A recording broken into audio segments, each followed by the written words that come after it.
Oh, hello there. My name is Jen and welcome to Lean Bella's Kitchen. So today we are going to make chicken fajita. So this is the second dish that I got out of that whole chicken that I cut up into pieces.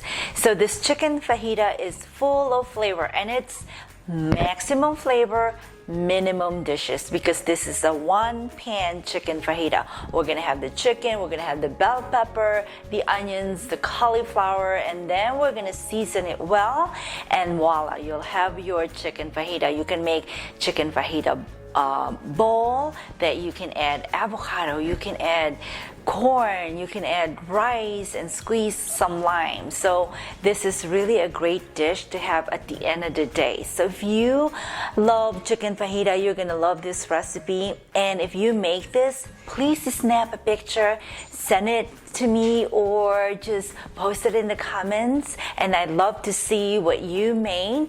And also, if you have family and friends that need help with home cooking, please share this video. And don't forget to go to leanbellaskitchen.com for more recipes. So let's go ahead and make this chicken fajita.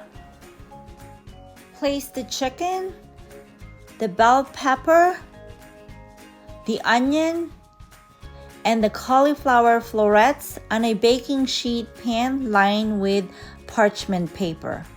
And then we're going to combine all our seasoning.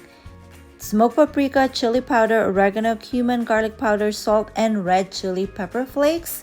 And combine everything, sprinkle them over your chicken and veggies. And we're going to drizzle some oil.